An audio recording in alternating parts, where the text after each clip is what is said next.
By the way, I also hope that it's going to be me and not AI, but maybe we'll find some ways how AI can help me to become a better parent.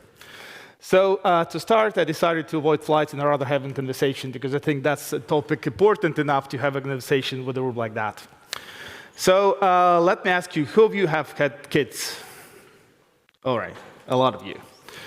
So who of you, and that's a sensitive question, feel that you don't spend enough time with your kids? That's an honest question. And who of you wants the very best for them? All right, not all of you want the very best for your kids? Interesting. Well, I do want the very best for my kids, definitely.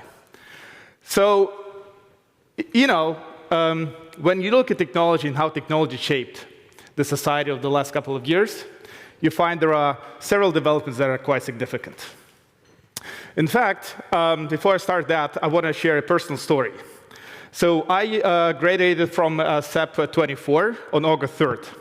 An exact 9 months later, our baby boy Oscar was born. So we do have an Oscar baby, a Stanford baby. Actually, I wanted to name him Stanford, but my wife rejected. So that's one of the personal outcomes of changing lives, changing organizations, and changing the world for me as well. And it's my number 4. So I have 4 kids myself, 7, 5, 3, and now 4 months old. And I was watching them interact with technology. We made a decision in our family that we don't want them to spend a lot of time with screens. But I myself, as a parent, as many of you, I do work a lot. I do travel a lot, and I clearly understand that I don't spend enough time with my kids. And in fact, this is something that I feel guilty, and I have this tension of wanting to spend more time with the family, with the humans that I love most, on one side, and at the second time, on the other side, wanting to pursue those ambitions, goals, building legacy, providing for the family, all that. So, and this research shows that a lot of parents experience the same, divide. Feeling guilty, wanting to achieve personal goals, et cetera, et cetera.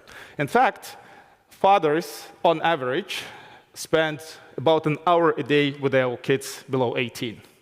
Mothers a bit better, but if we think about that within this 1 hour, which makes 7 hours a week, roughly, and I bet that in this room, unfortunately, people probably spend even less time because all of you are busy pursuing your personal career goals, companies, et cetera, how much time can you actually give to your kids within this limited number of minutes and hours per week or per month? So I don't know how to solve that. That's the bad news. Probably all of us should spend more time with the families, and I think that's one of the personal ambitions and goals that all of us should pursue. But another problem that parents feel guilty, and all of us have experienced that as well personally, are the screens. So in order to win some time for yourself, some of us, and I don't judge because that's human, we outsource the babysitting to the screen. So iPad becomes a babysitter. And there are a number of studies that show that screen time for minor kids creates a lot of health disadvantages, both on the mental side, on the physical side, from obesity to language disorders, et cetera, et cetera.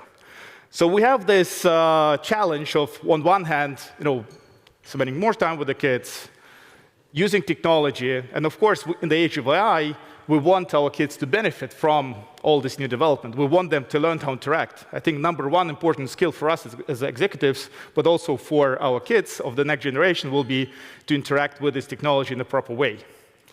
And once I was watching my kids interact with Alexa.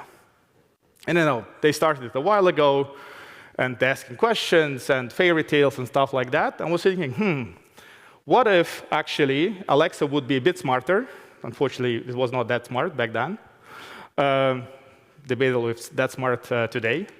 What if Alexa would actually be more age-appropriate toward the age of my kids? And what if actually it would also give me feedback as a parent? What is my kids are interested in?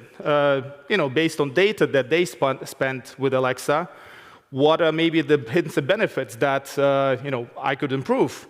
What are the things that, for example, I should be more cautious about? or pay more attention to.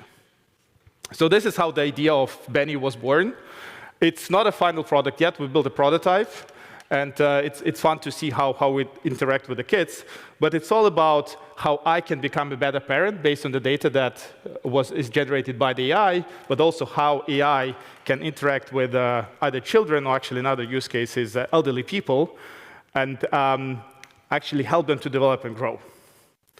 Now, I was thinking, and I bet in the room like this, half of you will say, hey, this is so cool, I want one, and the other half will say, well, gosh, this is Black Mirror episode, I don't want it at all, right? Probably with SEP, it's be 80-20 for the excited folks. But that's a difficult question to tackle, right? How do you build it in a proper way? How it, with all ethics mindset in mind. How do you make sure that it's age appropriate? How do you make sure that it actually teaches kids good things and not the bad things? How do you make sure that the kid makes a clear distinction between what is human and what is not human? All these questions where I do have, and like many of you also probably have, I don't have answer for all of them. So that's sort of an invitation to think together, how this can be challenged and how this can be solved. And I was thinking to myself, what are the things that actually AI can help me solve better? And what are the things where I actually want to be present as a parent 100% without no alternatives? And let's say if it comes to data or knowledge, I think there we all agree that this has already surpassed the human capability. So my son, he is 5. So one day he comes to me and he's in this stage of his life where he sort of wants everything bigger, faster, taller, whatever, right? So he comes to me and says, look, do you know what the biggest number is? I said, well, I don't know. Tell me. It's a Graham's number. I said, well, interesting, never heard of that. So this is something that he actually learned from a smart box. In fact, I had to call my uncle, who is a math professor, and ask him, what do you do with that? Well, he had a lengthy explanation, but he also told me that probably half of his faculty colleagues will have no idea how to do and how to apply Graham's number, et cetera, et cetera. So there is a pattern, or let's say areas where I think AI can be extremely helpful in creativity, this abstract knowledge, et cetera, et cetera. Another thing, obviously, since we don't spend enough time with our kids as much as we would be, I would be interested, are there any patterns that in childhood development that I maybe oversaw?